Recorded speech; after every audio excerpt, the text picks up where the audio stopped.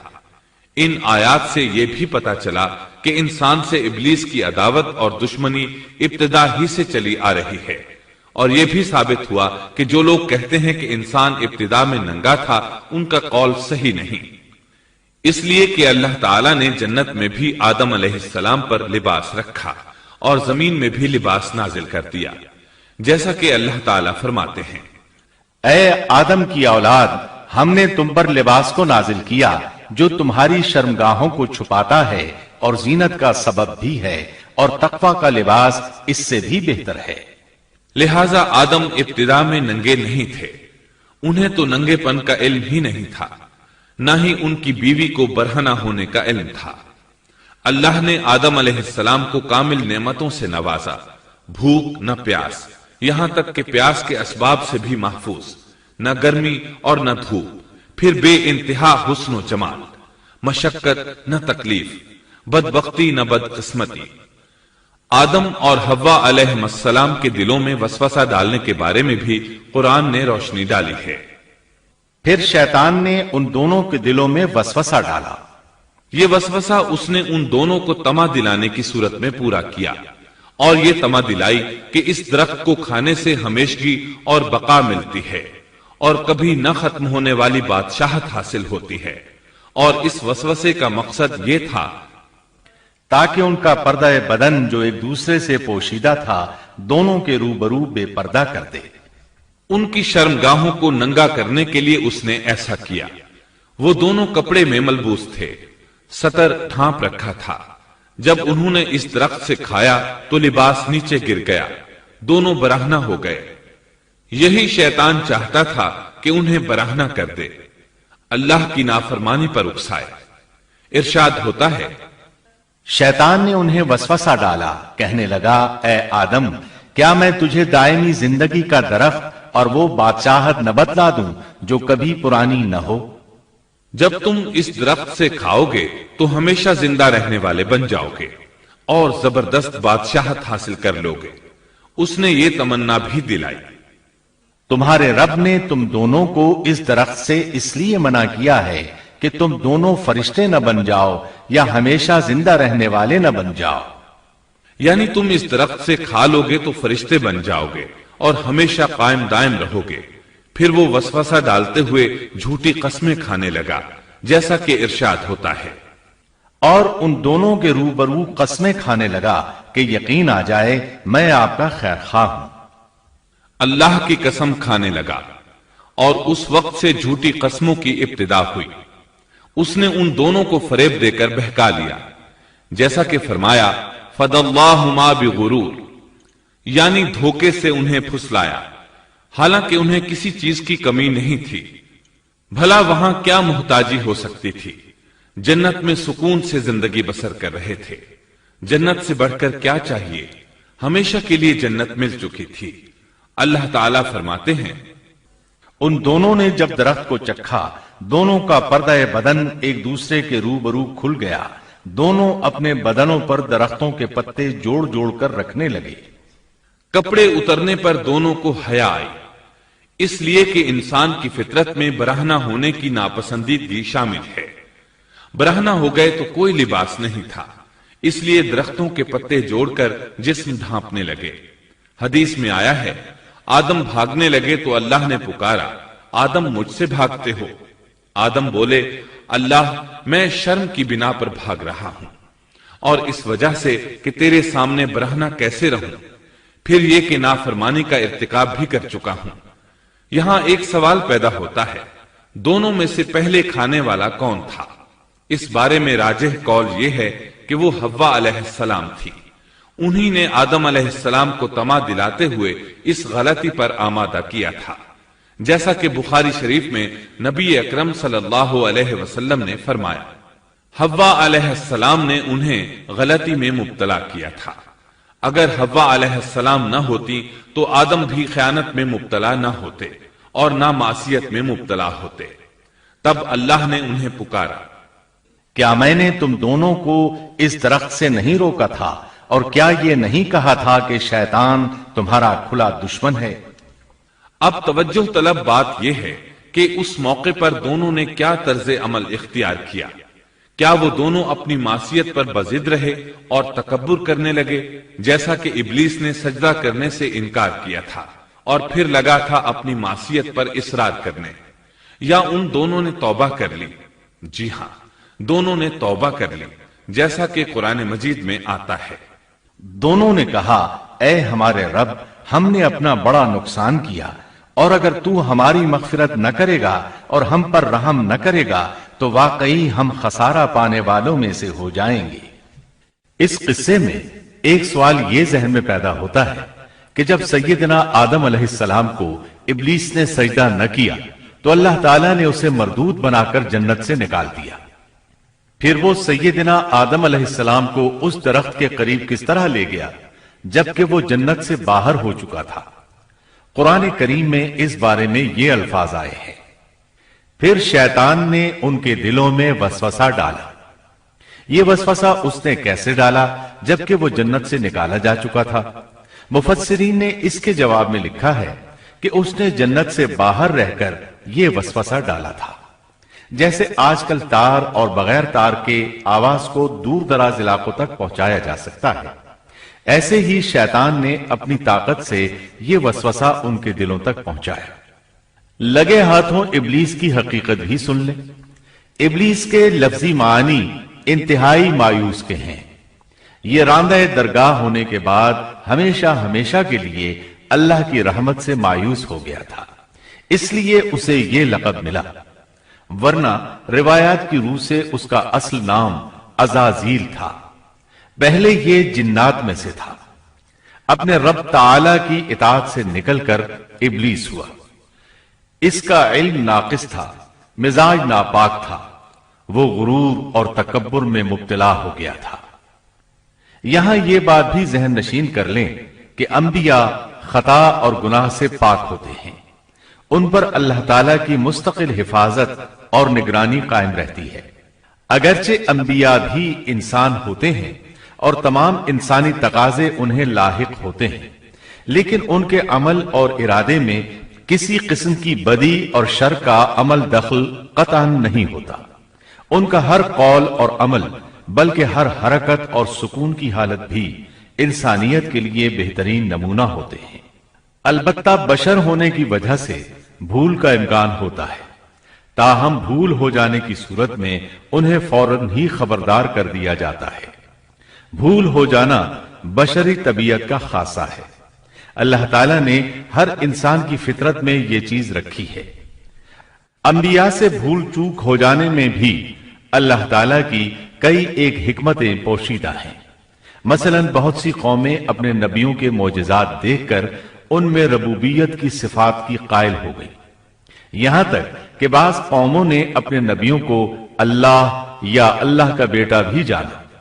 جب انبیاء سے بھول اور لغزشیں ہوئیں تب گویا لوگوں پر یہ واضح کیا گیا کہ یہ الہ نہیں ہے۔ الہ ہوتے تو کس طرح ان سے بھول ہو سکتی تھی؟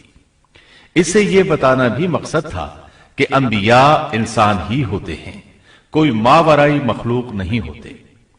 سیدنا آدم علیہ السلام کے واقعے پر غور کرنے سے یہ حقیقت مزید واضح ہو جاتی ہے کہ سیدنا آدم علیہ السلام کی یہ لغزش گناہ نہیں تھی۔ ممنوع درخت کا پھل کھاتے ہی سیدنا آدم علیہ السلام اور اماں حوا کا لباس اتر گیا تھا۔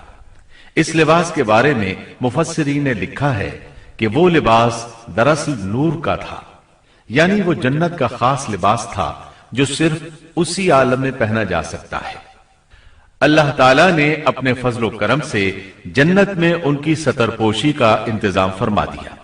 اللہ کا حکم ہوا، قال اهبطوا، جنت سے اتر جاؤ۔ مزید فرمایا، تم آپس میں ایک دوسرے کے دشمن ہوگے اور تمہارے واسطے زمین میں رہنے کی جگہ ہے اور ایک وقت تک نفع حاصل کرنا ہے۔ اللہ نے مزید فرمایا تم وہیں زندگی بسر کرو گے اور وہیں مرو گے اور وہیں سے دوبارہ نکالے جاؤ گے۔ قرآن مجید کے دیگر مقامات میں بھی اس قصے کی تفصیل موجود ہے۔ مثلاً فرمایا، اور اس سے قبل ہم نے آدم سے ایک عہد لیا تھا مگر وہ بھول گئے اور ہم نے ان میں کوئی عزم نہیں پایا۔ آدم علیہ السلام زمین پر اترے اور اپنے رب سے توبہ کے کلمات سیکھ لیے۔ وہ کلمات یہ ہیں، اے ہمارے رب، ہم نے اپنا نقصان کیا اور اگر تو نے ہم پر مغفرت و رحمت نہ فرمائی تو ہم خسارہ اٹھانے والوں میں سے ہو جائیں گے۔ آدم علیہ السلام زمین پر اترے اور ان کے ساتھ حوا علیہ السلام بھی اتری اور ان کے ساتھ ہی ابلیس کو بھی اتارا گیا۔ یہ کس جگہ پر اترے اس بارے میں اختلاف پایا جاتا ہے، لیکن ابن عباس رضی اللہ عنہ کی بات راجح محسوس ہوتی ہے کہ آدم علیہ السلام کو ہند میں اور حوا علیہ السلام کو جدے میں اتارا گیا۔ جب آدم علیہ السلام اتر آئے تو حوا علیہ السلام کی تلاش شروع کر دی، زمین میں ان کی تلاش میں سرگرداں ہوئے۔ آخر کار میدان عرفات میں دونوں کی ملاقات ہو گئی۔ چونکہ میدان عرفات میں دونوں نے ایک دوسرے کی معرفت حاصل کی تھی اور ان کا آپس میں تعارف ہوا تھا، لہٰذا اسی مناسبت سے اس میدان کا نام عرفات مشہور ہو گیا۔ پھر اللہ تعالیٰ نے زمین کے اندر انسانوں کو پھیلانا شروع کیا اور زمین کو مردوں اور عورتوں سے آباد کر دیا۔ امام طبری رحمت اللہ علیہ بیان کرتے ہیں کہ حوا علیہ السلام نے آدم علیہ السلام کے لیے 20 ولادتوں میں 40 بچوں کو جنم دیا۔ ہر بار 2 بچوں کو جنم دیتی تھی، ایک لڑکا ہوتا ایک لڑکی۔ سب سے پہلا جوڑا قابیل اور اس کی بہن قمیم کا تھا۔ پھر انسانوں کی افزائش شروع ہوئی، آبادی میں اضافہ ہونے لگا۔ اللہ نے آدم علیہ السلام ہی کو ان کا نبی متعین کر دیا، وہ انہیں دین سکھاتے رہے۔ اس وقت تمام لوگ موحد تھے، خالص توحید کو اپنانے والے تھے، یعنی کان الناس امۃ واحدہ، تمام لوگ ایک ہی امت کے تھے، ان میں شرک کا شائبہ بھی نہ تھا۔ ابن جریر اور ابن کثیر رحمہم اللہ نے ابو موسیٰ اشعری رضی اللہ عنہ کی روایت بیان کی ہے، اللہ نے جب آدم علیہ السلام کو جنت سے زمین پر اتارا تو انہیں ہر چیز کی کاریگری اور صنعت کا علم تھا۔ جب وہ اترے تو عالم بھی تھے، لباس میں ملبوس بھی تھے، کام کاج کے تمام طریقوں سے باخبر بھی تھے، لوہے، آگ، لکڑی اور کپڑے کے استعمال سے بھی بخوبی واقف تھے۔ ہمارے برعکس وہ ان کاموں کو اپنی ابتدا ہی سے جان چکے تھے، کیونکہ ہم سب لوگوں کا حال یہ ہے کہ جب تک سکھایا نہ جائے ہمیں کچھ نہیں آتا۔ آج کے دور میں بعض افریقی قبائل کے افراد وحشیانہ اور غیر مہذب زندگی گزارتے ہیں۔ علماء کا کہنا ہے کہ یہ لوگ زمین پر رہنے والوں میں سے گمراہ ترین انسان ہیں۔ انہوں نے بہترین زندگی ضائع کر دی اور گھٹیا زندگی کو پسند کیا۔ تہذیب و تمدن کا آغاز چونکہ ابتدائے آفرینش سے ہے، اس لیے ہر انسان کی فطرت میں تہذیب کی سوجھ بوجھ موجود ہے۔ بہرحال آدم علیہ السلام کے بعد انسانی مخلوق کی تعداد روز بروز بڑھتی چلی گئی اور انسانی کمزوریوں کی بنا پر گناہ شروع ہو گئے۔ زمین پر سب سے پہلے ہونے والی معصیت قابیل کے ہاتھوں اپنے بھائی حابیل کے قتل کی صورت میں سامنے آئی۔ اللہ تعالیٰ نے قرآن مجید میں قابیل اور اس کے بھائی حابیل کا قصہ بیان کیا ہے۔ قابیل قرخت اور درشت طبیعت کا مالک تھا، جبکہ اس کا بھائی حابیل رحم دل اور نرم طبیعت تھا۔ قابیل کھیتی باڑی کرتا تھا اور حابیل مویشی چراتا تھا۔ حابیل کے نرم دل ہونے کی ایک وجہ اس کا بکریاں چرانا تھا، کیونکہ ایک چرواہا اپنی بکری کو بھوکا دیکھ کر اسے چارہ کھلائے بغیر نہیں رہتا، نہیں وہ کسی بکری کو پیاسا دیکھ کر اسے بھول جاتا ہے۔ اپنے جانور پر اس کی طاقت سے زیادہ بوجھ بھی نہیں لادتا۔ بنی نوع انسان کی تعداد میں اضافے کے لیے اس وقت ایسا قانون تھا جو اب حرام ہے، اور وہ ہے بہن کے ساتھ نکاح۔ چونکہ اس وقت کے سب لوگ آدم علیہ السلام کی حقیقی اولاد تھے اور آپس میں بہن بھائی تھے، اس لیے اس وقت کی شریعت کی روح سے قابیل اپنے ساتھ جڑواں پیدا ہونے والی بہن کے سوا کسی دوسری بہن سے شادی کر سکتا تھا، اور اسی طرح حابیل اپنے ساتھ جڑواں پیدا ہونے والی بہن کے علاوہ کسی دوسری بہن سے شادی کر سکتا تھا۔ اس کی صورت یہ تھی کہ قابیل کی شادی حابیل کی بہن سے ہو اور حابیل کی شادی قابیل کی بہن سے ہو، لیکن ہوا یہ کہ حابیل کی بہن خوبصورتی میں قابیل کی بہن سے کم تھی، اس لیے قابیل نے حابیل کی بہن سے شادی کرنے سے انکار کر دیا اور اپنی جڑواں بہن سے شادی کی خواہش ظاہر کی، لیکن ایسا کرنا آدم علیہ السلام کی شریعت میں حرام تھا۔ آپ نبی بھی تھے اور رسول بھی۔ رسول اور نبی میں فرق یہ ہے کہ رسول پر شریعت اور احکام نازل ہوتے ہیں، لیکن نبی پر شریعت نازل نہیں ہوتی، البتہ اس کی طرف وحی نازل ہوتی ہے اور معجزات عطا کیے جاتے ہیں، جبکہ شریعت صرف رسولوں ہی پر نازل کی جاتی ہے۔ آدم علیہ السلام بھی چونکہ رسول تھے، اس لیے ان کی شریعت میں یہ قانون تھا کہ کوئی شخص اپنے ساتھ جڑواں پیدا ہونے والی بہن کے ساتھ شادی نہیں کر سکتا۔ قابیل اس شرعی حکم کی وجہ سے غضبناک ہو گیا۔ اس نے تعجب کا اظہار کرتے ہوئے اس قانون کو ماننے سے انکار کر دیا۔ آدم علیہ السلام نے ان دونوں کے درمیان فیصلہ کرتے ہوئے انہیں حکم دیا کہ دونوں اللہ کے حضور ایک ہدیہ پیش کریں۔ ہدیہ اس جانور کو کہتے ہیں جسے اللہ کے نام پر ذبح کر کے فقراء میں تقسیم کر دیا جائے۔ اس سے مقصود اللہ کے لیے اپنی نیت کو خالص کرنا ہوتا ہے۔ اس عمل کو قربانی کہا جاتا ہے۔ آدم علیہ السلام کے زمانے میں قربانی کا جو قانون تھا اس کے قبول ہونے کی نشانی طے تھی، اور وہ یہ کہ آسمان سے ایک آگ نمودار ہوتی اور اس قربانی کو جلا دیتی۔ اس کا مطلب تھا قربانی قبول ہو چکی ہے، اور اگر آگ قربانی کو نہ جلاتی تو سمجھ لیا جاتا کہ قربانی قبول نہیں ہوئی۔ آخر قربانی کا دن آ پہنچا۔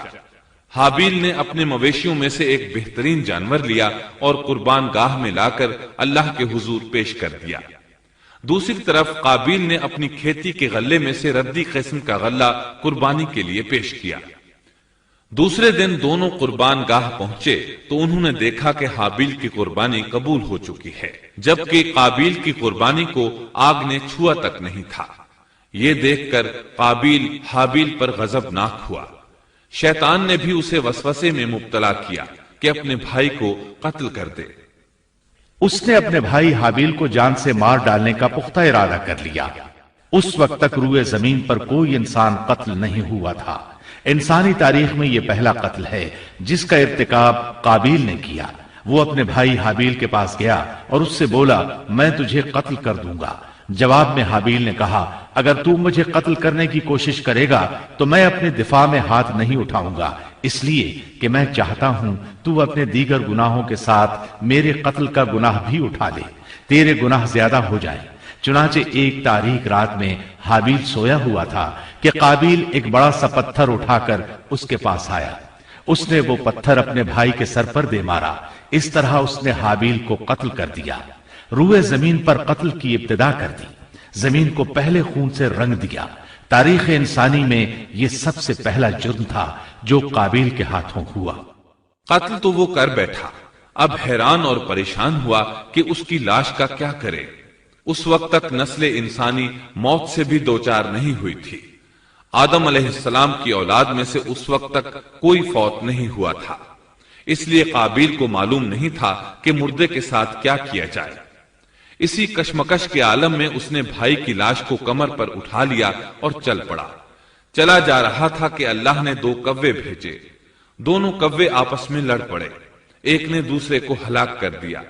اب زندہ کوا مٹی کھودنے لگا، اس طرح اس نے ایک گڑھا تیار کر لیا، مردہ کوے کو اس میں رکھا اور اوپر مٹی ڈال دی۔ اس طرح قابیل کو دفن کا طریقہ معلوم ہوا۔ اس نے بھی گڑھا کھودا اور حابیل کی لاش کو اس میں دبا دیا۔ وہ اپنے کیے پر نادم ضرور تھا، لیکن اس نے اللہ سے معافی نہ مانگی، جبکہ انسان کے لیے ضروری ہے کہ اس سے کوئی گناہ ہو جائے تو اللہ سے معافی مانگے۔ قابیل اور حابیل کے درمیان جو مکالمہ ہوا، اللہ تعالیٰ نے اس کا ذکر سورہ مائدہ آیت 27 تا 29 میں کیا ہے۔ اللہ فرماتے ہیں، آدم علیہ السلام کے دونوں بیٹوں کا کھرا کھرا حال بھی انہیں سنا دو۔ ان دونوں نے ایک نذرانہ پیش کیا، ان میں سے ایک کی نذر تو قبول ہو گئی اور دوسرے کی قبول نہ ہوئی تو وہ کہنے لگا، میں تجھے مار ہی ڈالوں گا۔ اس نے کہا، اللہ تقوی والوں ہی کا عمل قبول کرتا ہے، گو تو میرے قتل کے لیے دسترازی کرے، لیکن میں تیرے قتل کے لیے ہرگز اپنا ہاتھ نہیں بڑھاؤں گا۔ میں تو اللہ تعالی پروردگار عالم سے خوف کھاتا ہوں، میں تو چاہتا ہوں کہ تو میرا گناہ اور اپنا گناہ اپنے سر پر رکھ لے اور دوزخیوں میں شامل ہو جائے، ظالموں کا یہی بدلہ ہے۔ اس کا مطلب یہ تھا کہ تیرے اور گناہوں کے ساتھ میرے قتل کا گناہ بھی تیرے ذمہ لگے اور تو ظالموں میں سے ہو جائے۔ حابیل کے قتل کے بعد قابیل پر جو گزری اس کا ذکر اللہ نے سورہ مائدہ آیت 30 اور 31 میں کیا ہے۔ پس اسے اس کے نفس نے اپنے بھائی کے قتل پر آمادہ کر دیا اور اس نے اسے قتل کر ڈالا، اس سے وہ نقصان والوں میں سے ہو گیا۔ پھر اللہ تعالیٰ نے ایک کوے کو بھیجا جو زمین کھود رہا تھا تاکہ اسے دکھائے کہ وہ کس طرح اپنے بھائی کی ناش کو چھپا سکتا ہے۔ وہ کہنے لگا، ہائے افسوس، کیا میں ایسا کرنے سے بھی گیا گزرا ہو گیا کہ اس کوے کی طرح اپنے بھائی کی لاش کو دفنا دیتا۔ پھر تو بڑا ہی پشیمان اور شرمندہ ہوا۔ امام احمد، ترمذی اور ابو داود نے سیدنا سعد بن ابی وقاص رضی اللہ عنہ سے روایت کی ہے کہ انہوں نے سیدنا عثمان رضی اللہ عنہ کی شہادت کے فتنے کے وقت فرمایا، میں گواہی دیتا ہوں کہ رسول اکرم صلی اللہ علیہ وسلم نے فرمایا تھا، ایک بہت بڑا فتنہ رونما ہوگا، اس میں بیٹھنے والا کھڑے ہونے والے سے بہتر ہوگا اور کھڑا ہونے والا چلنے والے سے بہتر ہوگا اور چلنے والا دوڑنے والے سے بہتر ہوگا۔ کسی نے کہا، اگر کوئی میرے گھر میں داخل ہو کر میری طرف ہاتھ بڑھائے تاکہ وہ مجھے قتل کر دے تو آپ صلی اللہ علیہ وسلم نے فرمایا، تو آدم علیہ السلام کے بیٹے کی طرح قتل ہو جا، یعنی اس فتنے میں قتل ہو جانا، حابیل کی سنت پر عمل کرتے ہوئے خود ہاتھ نہ اٹھانا، قاتل کہلانے کی بجائے مقتول ہونے کو پسند کرنا۔ اسی طرح مسند احمد کی ایک روایت میں ہے، رسول اللہ صلی اللہ علیہ وسلم نے فرمایا، دنیا میں جب بھی کوئی ظلم سے قتل ہوتا ہے تو اس کا گناہ آدم علیہ السلام کے پہلے بیٹے قابیل کی گردن پر ضرور ہوتا ہے، اس لیے کہ وہ پہلا شخص ہے جس نے ظالمانہ قتل کی ابتدا کی اور یہ ناپاک طریقہ جاری کیا۔ اس حدیث سے اس جرم کی نوعیت کا بخوبی اندازہ ہوتا ہے کہ اللہ تعالیٰ نے اس کو صرف ایک قتل قرار نہیں دیا بلکہ اس کو ایک گھناؤنی حرکت قرار دیا۔ قیامت تک آنے والے لوگ جو اس گناہ کے مرتکب ہوں گے ان کا کچھ گناہ قابیل کے حساب میں ڈالا جائے گا۔ حابیل کو قتل کرنے کے بعد قابیل نے اپنی بیوی کو ساتھ لیا اور دور دراز نرم زمین کے پاس جا کر رہائش پذیر ہو گیا اور آدم علیہ السلام کے سامنے تک نہ ہوا۔ آدم علیہ السلام پہاڑوں کے قریب ایک بستی میں رہ رہے تھے، یہ ان سے بہت دور جا بسا تھا۔ اس طرح قابیل کا آدم علیہ السلام سے رابطہ بالکل ختم ہو گیا اور اس سے ایک نئی نسل کی ابتدا ہوئی۔ فحاشی اور اریانی کو ان کے ہاں عروج حاصل تھا۔ عبادت یہ لوگ اگرچہ اللہ ہی کی کرتے تھے لیکن آدم علیہ السلام کی شریعت کے خلاف بے حیائی کے دل دادا تھے۔ تقوی کی قلت، احکام الہی کی نافرمانی اور فحاشی کا فروغ ان کے شب و روز کا معمول تھا۔ اس کے بعد لوگ دو گروہوں میں تقسیم ہو گئے، شریر اور برے لوگ قابیل کے ساتھ مل گئے اور آدم علیہ السلام کے دیگر بیٹے اور نیک لوگ آدم علیہ السلام کے ساتھ مل گئے۔ آدم علیہ السلام 960 سال زندہ رہے۔ ان کی کل عمر تو 1000 سال تھی لیکن 40 سال کم کر دی گئی۔ سیدنا ابو ہریرہ رضی اللہ عنہ بیان کرتے ہیں کہ رسول اللہ صلی اللہ علیہ وسلم نے فرمایا، جب اللہ نے آدم علیہ السلام کو پیدا فرمایا تو ان کی پیٹھ پر ہاتھ پھیرا، اس طرح قیامت تک جتنے انسان پیدا ہونے والے تھے ان کی روحیں وجود میں آ گئیں۔ پھر ہر انسان کی آنکھوں کے درمیان ایک نور رکھ کر آدم علیہ السلام کے سامنے پیش کیا۔ انہوں نے پوچھا، یا اللہ یہ کون ہے؟ اللہ نے فرمایا، یہ تیری اولاد ہے۔ ان میں سے ایک کی پیشانی کی چمک آدم علیہ السلام کو بہت اچھی لگی۔ انہوں نے پوچھا، یا اللہ یہ کون ہے؟ جواب ملا، یہ تیری اولاد میں سے بہت دور جا کر ہیں، ان کا نام داؤد ہے۔ پوچھا، ان کی عمر کتنی ہے؟ فرمایا 60 سال۔ آدم علیہ السلام کہنے لگے، یا اللہ 40 سال میری عمر میں سے ان کی عمر میں شامل کر دے۔ اس سلسلے میں دوسری روایت یوں آئی ہے، جب آدم علیہ السلام کی روح قبض کرنے کے لیے فرشتہ آیا تو وہ کہنے لگے، میری عمر میں تو ابھی 40 سال باقی ہیں۔ اس وقت ان کی عمر 960 سال تھی۔ انبیاء اپنی عمر سے واقف ہوتے ہیں۔ فرشتے نے کہا، کیا آپ کو یاد نہیں آپ نے اپنی عمر کے 40 سال اپنی اولاد داؤد کو ہبہ کر دیے تھے؟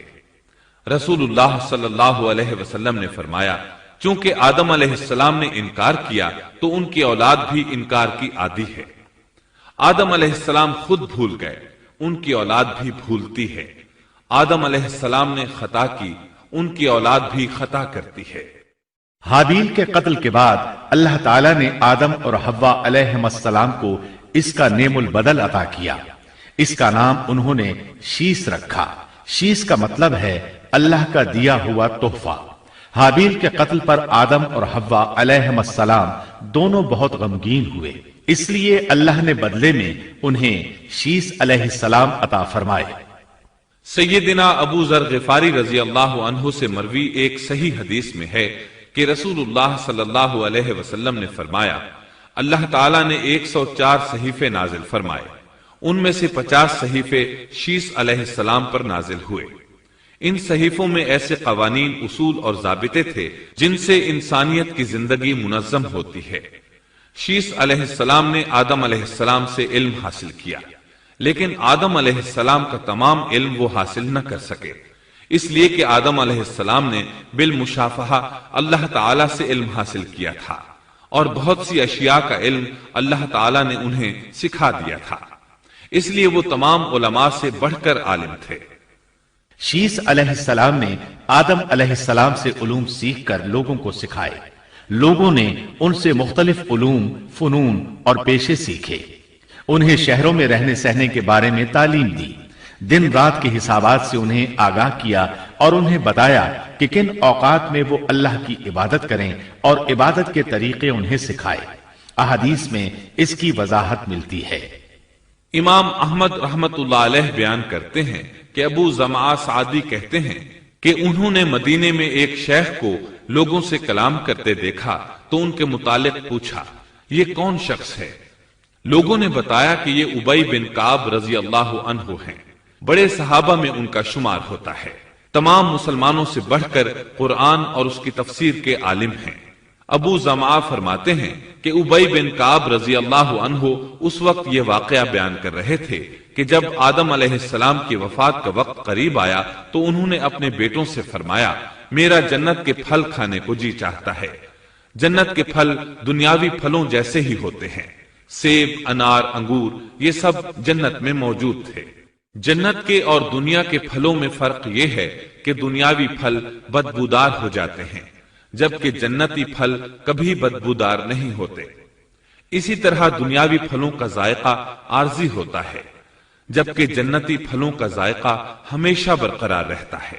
اس لیے آدم علیہ السلام نے چاہا کہ وہ جنت کے پھل کھائیں، چنانچہ ان کے بیٹے تلاش میں نکل گئے۔ انہوں نے اپنے ساتھ کلہاڑے، کدالیں اور ٹوکریاں لے لی۔ راستے میں انہیں فرشتے ملے، ان کے پاس آدم علیہ السلام کا کفن اور خوشبو وغیرہ تھی۔ انہوں نے پوچھا، آدم کے بیٹو، کس چیز کی تلاش میں ہو؟ کہاں جا رہے ہو؟ انہوں نے جواب میں کہا، ہمارے والد مریض ہیں، انہیں جنت کے پھلوں کی خواہش ہے۔ فرشتے ان کے سامنے انسانی شکل میں آئے تھے، ان کی بات سن کر بولے، واپس جاؤ، تمہارے والد فوت ہونے کے قریب ہیں، اب ان میں اتنی طاقت نہیں رہی کہ پھل کھا سکیں۔ جب فرشتے آدم علیہ السلام کی روح قبض کرنے کے لیے آئے تو حوا علیہ السلام نے انہیں پہچان لیا۔ وہ بلند آواز سے آدم علیہ السلام کو پکارنے لگی، ان کے ساتھ چمڑ گئی۔ آدم علیہ السلام بولے، مجھ سے الگ ہو جاؤ، پہلے بھی مجھے تمہاری وجہ سے مصیبت پہنچی تھی، میرے اور میرے رب کے فرشتوں کے درمیان سے ہٹ جاؤ۔ پھر فرشتوں نے آدم علیہ السلام کی روح قبض کی، انہیں غسل دیا، کفن پہنایا، خوشبو لگائی، آپ کی قبر کھودی، پھر انہوں نے آدم علیہ السلام کی نماز جنازہ ادا کی، اس کے بعد انہیں قبر میں اتارا، پھر اوپر مٹی ڈال دی اور بولے، آدم کے بیٹو، تمہارے لیے یہی طریقہ ہے۔ اس وقت تک لوگ کفن دفن کے احکامات سے واقف نہیں تھے، انہیں علم نہ تھا کہ قابیل نے اپنے بھائی کو کیسے دفن کیا تھا، اس لیے فرشتوں کو بھیجا گیا تاکہ تدفین کا طریقہ بتا دیں۔ تو اس طرح انسان کو دفن کرنے کا طریقہ معلوم ہوا جو فرشتے لے کر آئے تھے۔